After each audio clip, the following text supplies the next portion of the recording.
Bíblia de vocês, no livro do profeta Isaías, capítulo de número 40. Eu vou fazer uma leitura do versículo de número 1 até o versículo de número 11. Consolai o meu povo, diz o vosso Deus. Falai ao coração de Jerusalém, para dar-lhe que já é fim do tempo da sua milícia, que já sua iniquidade está perdoada, e que já recebeu em dobro da mão do Senhor por seus pecados. Vós que clama no deserto, preparai o caminho do Senhor, endireitai o erro, veredas ao nosso Deus.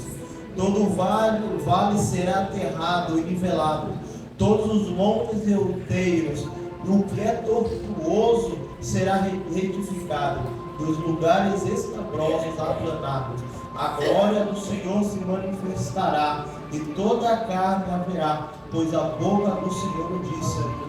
Uma voz diz, clama, e alguém pergunta, que hei de clamar? Toda a carne é erva, e toda a sua glória como a flor da erva. Seca-se a erva e caem as flores, soprando nelas o hálito do Senhor. Na verdade, o povo é erva. Seca-se a erva e cai a sua flor, mas as palavras do nosso Deus permanecem eternamente. Tu, ó Sião, que anuncia as boas novas, sobe ao monte alto. Tu que anuncia as boas novas, Jerusalém, ergue a tua voz fortemente, e levanta as mãos, não temas, e diz a cidade de Judá: eis aí está o vosso Deus. Eis que o Senhor Deus virá com poder, e o seu braço dominará.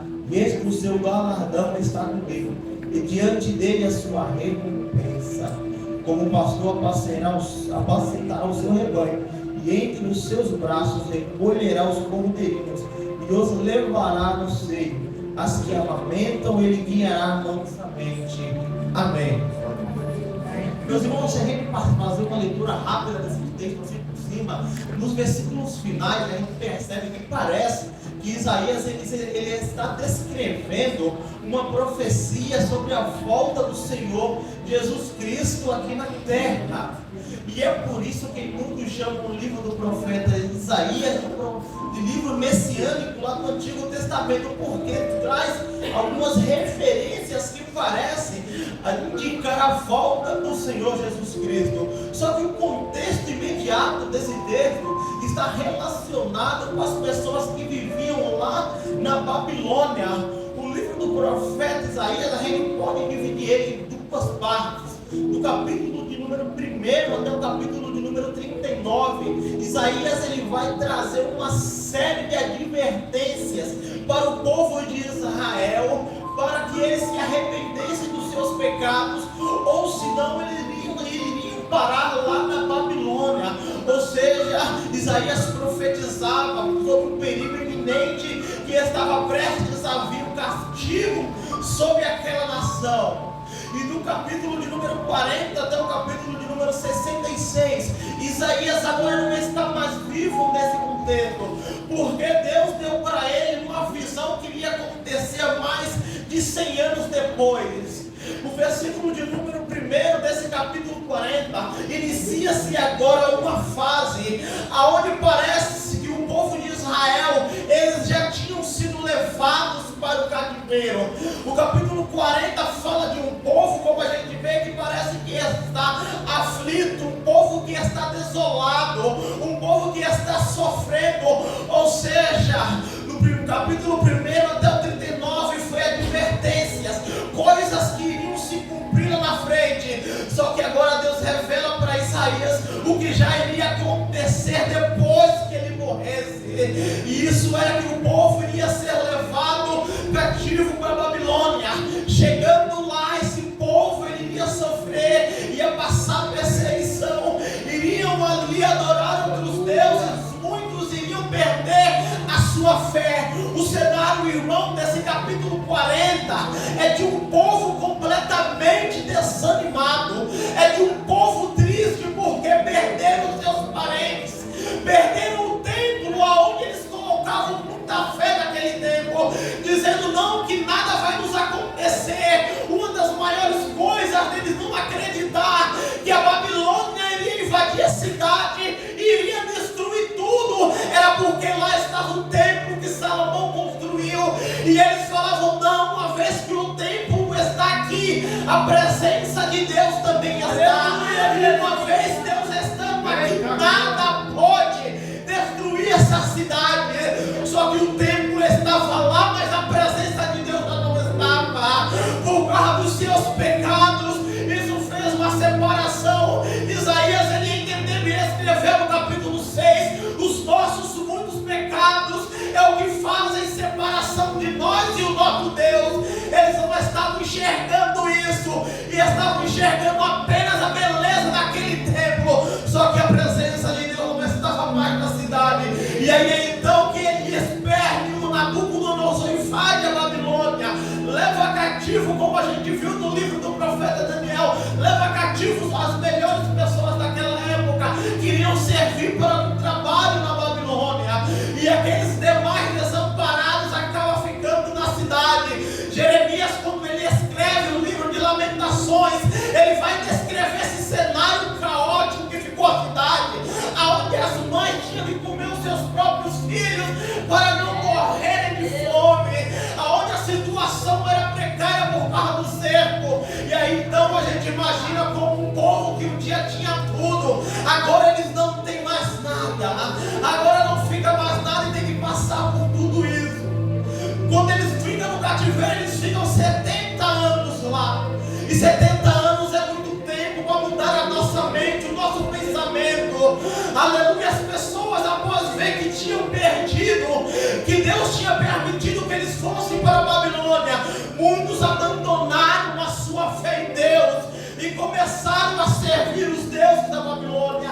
Aqueles que ainda não tinham a sua fé de pé, lutavam constantemente quando um sentimento que vinha dentro de si dizendo: Deus perdeu a batalha, Deus perdeu para os deuses da Babilônia. Essa dúvida, irmão, paira na nossa mente. Aleluia. Quando nós passamos momentos difíceis, parece que a gente esquece das grandezas de Deus, parece que a gente esquece de tudo aquilo que Deus fez pela gente, e então entra na nossa mente a dúvida: será, aleluia, que é isso mesmo? Será que Deus está comigo mesmo? Essa pergunta parece até um pouco besta para nós dizermos, mas será que Deus está com a gente? É claro que Deus está com a gente em todos os nossos momentos, mas o que é que faz o ser humano gerar dentro de si essa dúvida de pensar: Deus perdeu para os deuses da Babilônia?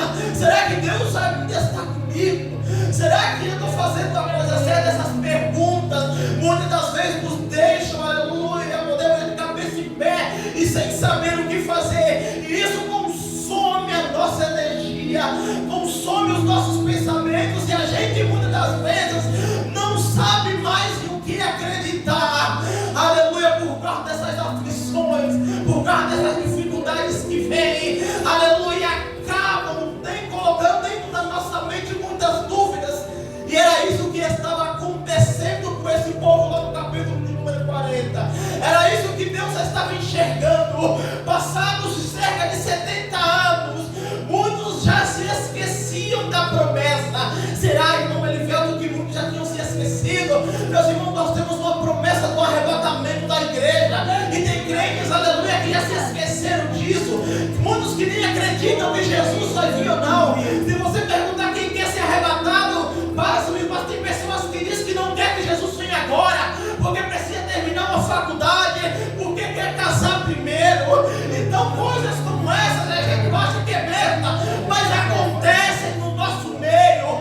Pessoas que parecem que não estão atentas para o tamanho da obra que Deus tem para fazer na nossa vida, que é vir nos buscar, que é vir nos socorrer. E da mesma forma que os povos de Israel estavam na Babilônia, nós também aqui parece que passamos por essa mesma luta. É crise espiritual dentro da nossa casa, é dificuldade que bate a nossa porta, é coisas que Satanás envia para contrariar a nossa fé, minar a nossa esperança, colocar dúvida dentro do nosso coração, se Deus existe ou não, se esse negócio de igreja é verdade ou não, se o arrebatamento é uma realidade ou não. Essas coisas vêm criando dúvida dentro de nós, aleluia, de que Deus existe ou não.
estavam na Babilônia, mas antes de Deus tirar aquele povo da Babilônia, Deus estava tratando de consolar aquele povo.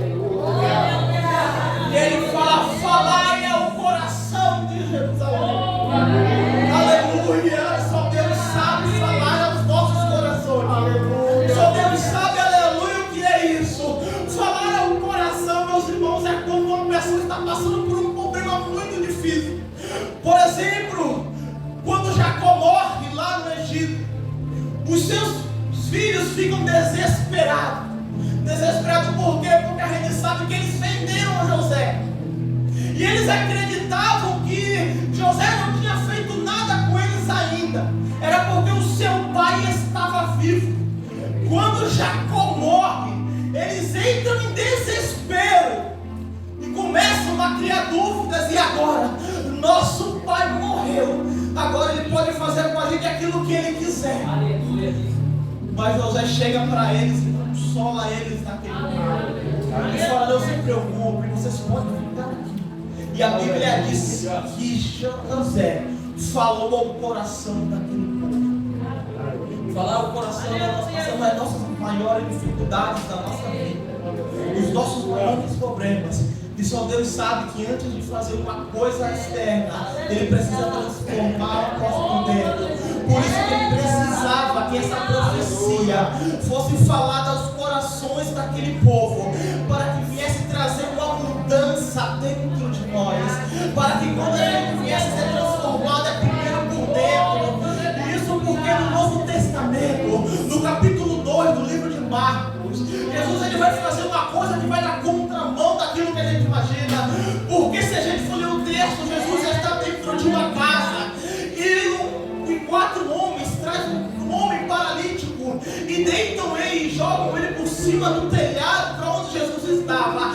A intenção lógica daqueles homens era que Jesus, vendo aquele paralítico, Jesus viesse primeiramente curar a sua enfermidade das pernas, para que ele voltasse a andar. Só que quando Jesus olha aquela cena, ele fala, vendo a fé, Jesus diz: filho, perdoados estão os teus pecados. Só que a gente sabe que ele queria ser curado era das pernas.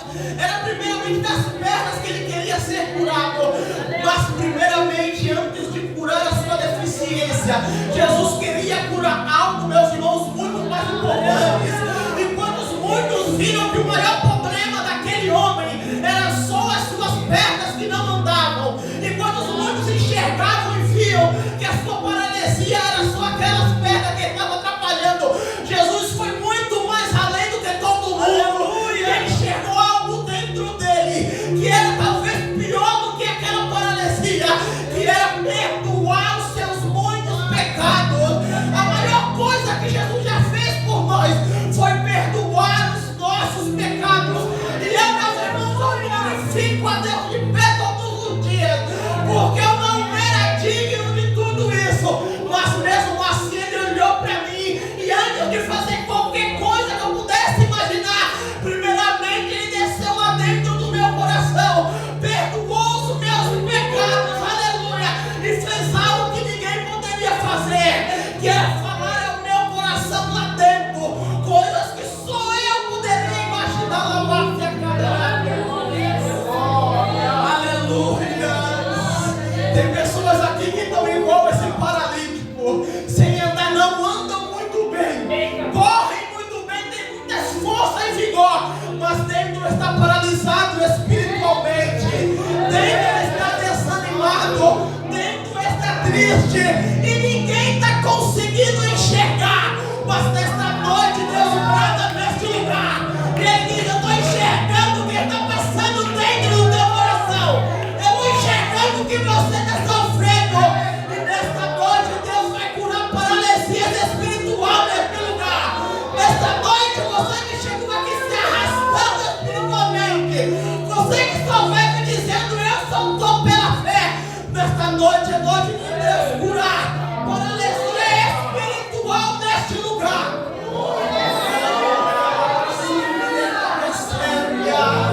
Antes de Deus fazer alguma coisa, Ele vai transformar nós lá dentro. Ele tem que mudar dentro de nós. E só Ele é rápido para saber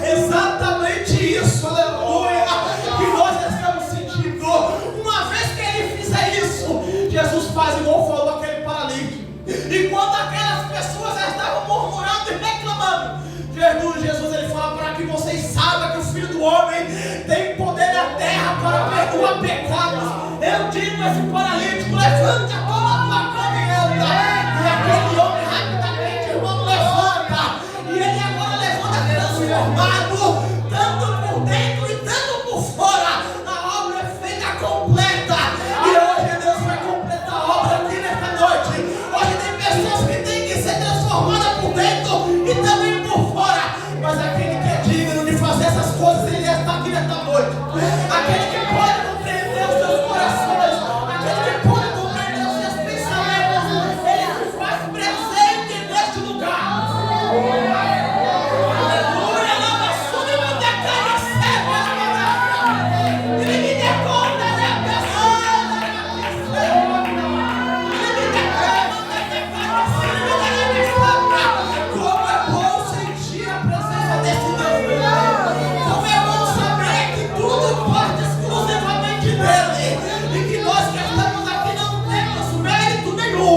Tudo foi Deus que fez. Aleluia.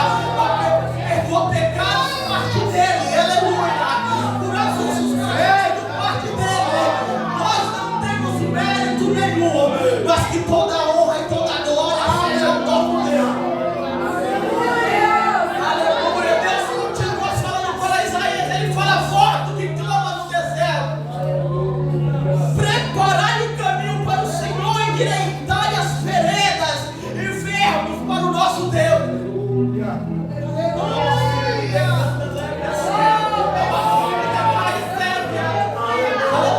a gente vê esse texto, a gente lembra lá do Novo Testamento.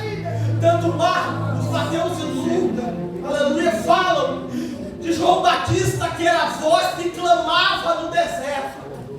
Só que antes dessa voz de João Batista, que ele veio preparar o caminho para o nosso Senhor. Antes Isaías já usou essa mesma palavra. Antes Isaías já usou isso, dizendo: voto que clama no deserto. Preparar o caminho para o Senhor. Meus irmãos, ao usar isso, Deus estava mostrando para aquele povo que ele iria vir socorrer. Lembramos que eles estavam cativos, sofrendo, precisavam de alguém que fosse os tirar de lá, daquele sofrimento. E quem melhor do que o rei, do que o nosso Deus, para tirar esse povo, para o libertar. Por isso que ele fala: voz que clama no deserto, prepara o caminho para o nosso Deus. Porque ele usa uma linguagem que acontecia muito no Antigo Oriente, que era que quando o rei ia para alguma cidade, alguém ia primeiro que o rei. E esse alguém, o que ele fazia? Ele preparava o caminho para o rei vir com a sua comitiva. Porque as estradas daquele tempo tinham umas que eram igual, outras tinham buracos. Não eram estradas igual nós temos hoje, não, que sejam muito boas. Se a gente vê por aí por baixo, a gente anda, é buraco para cá, é buraco para lá, tem que andar desviando com o carro. Agora, naquele tempo, as estradinhas eram de terra e tinham muitos declives que atrapalhavam o rei a chegar no lugar. Por isso que antes do rei ir, vinha alguém para consertar o caminho, vinha alguém arrumando o lugar para que o rei pudesse passar. Aleluia. Era isso que Deus estava querendo dizer para aquele povo, que assim como, aleluia, o rei manda alguém para preparar o caminho para ele vir depois, eu estou mandando essa voz que está clamando no deserto. Ele vai preparar o meu caminho para eu passar. Aleluia. Só que talvez nós somos essa voz também hoje. Talvez nós somos essa voz que clamamos no deserto, porque o principal objetivo dessa voz era preparar o caminho para que Deus chegasse, para que o rei chegasse no seu objetivo. Essa pessoa tinha um papel fundamental, dependia dela o trajeto que o rei iria fazer, dependia dela tudo. Então ela era de suma importância que ela estivesse atenta em preparar direito o caminho para que o rei chegasse no seu objetivo. Aleluia. E Deus, ele manda que essa voz prepare. Só que hoje nós somos essa voz também. Nós somos essa voz que precisamos preparar o caminho para o Senhor.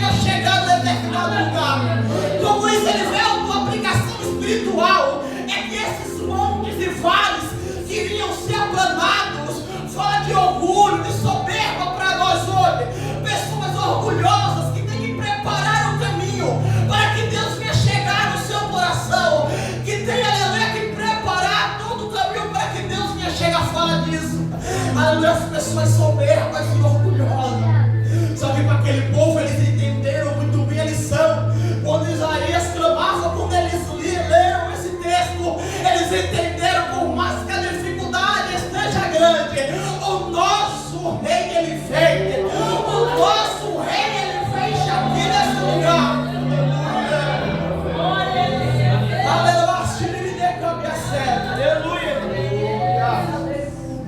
E como saberia disso? A Bíblia diz que a glória do Senhor seria manifestada. Aleluia! E toda a carne verá, e todo o Senhor diz. Aleluia, parece que é uma alusão ao nosso arrebatamento. Da mesma forma que o arrebatamento vai ser para a gente, foi para aquele povo lá, que todo mundo ia ver a glória do Senhor. Só que isso, meus irmãos, para as pessoas que ainda estavam desanimadas, não era fácil de acreditar. Pensa que era 70 anos, aleluia, sofrendo e nada do Senhor aparecer. E agora vinha essas profecias. Só que aí ele vai falar, no versículo de número 6. Aleluia. Alguém se pergunta: a quem eu hei de clamar?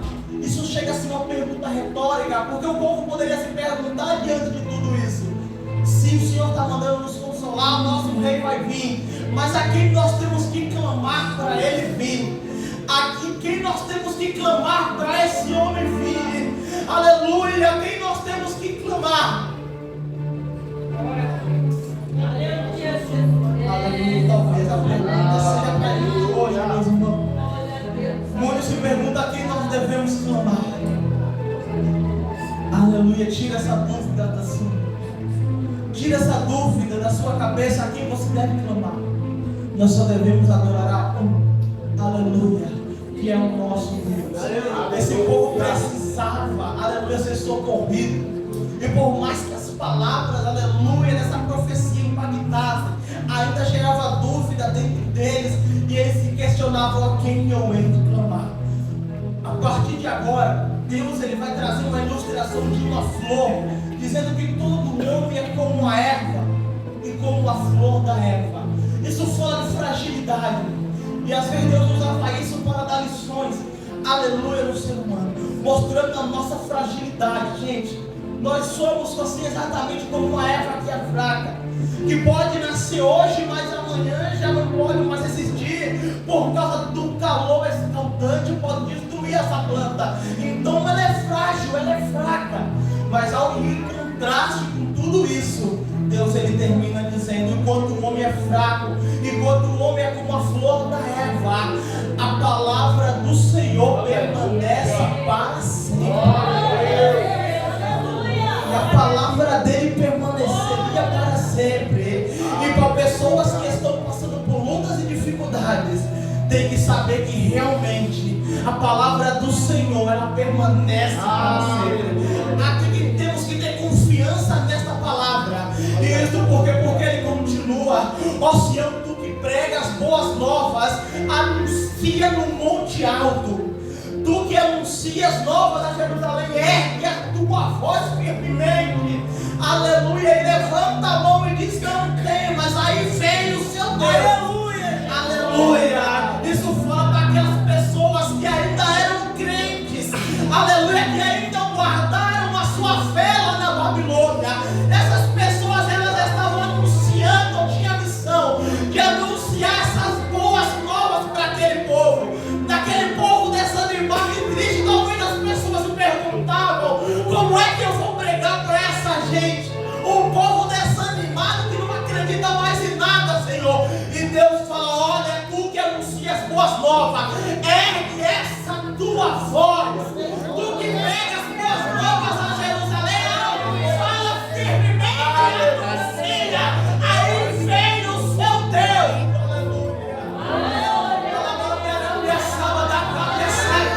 Nós que hoje anunciamos as boas novas de salvação, aleluia, temos que anunciar essas boas novas fortemente. A gente que prega a palavra hoje tem que ter certeza, meus irmãos, dentro do nosso coração, daquilo que a gente está falando, daquilo que a gente está fazendo. Como o Senhor disse, temos que falar firmemente, temos, aleluia, que ter confiança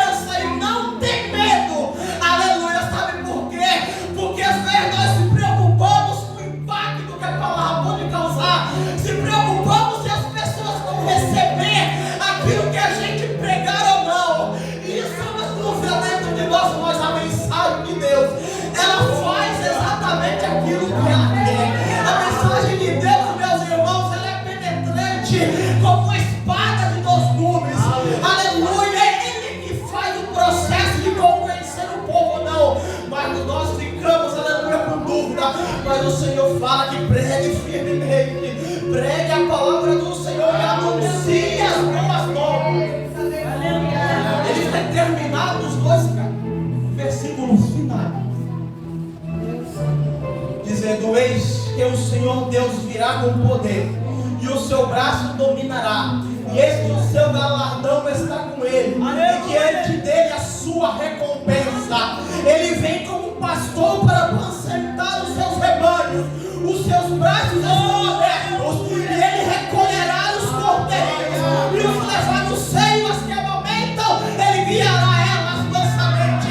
Isso fala: olha, vocês que estão aí na Babilônia, fiquem atentos, porque o Senhor virá com o poder e o seu braço dominará todo esse império que é o babilônico. E quando as pessoas daquele tempo imaginavam, ninguém pode parar o império da Babilônia, porque se tornou uma potência mundial tão grande e causava pavor em todo mundo. Só que eles falam: olha, por mais poderosos que eles sejam, eu vou vir e eu vou chegar no meu braço, aleluia, eu vou recolher todos os cordeirinhos, eu vou vir com poder e grande glória.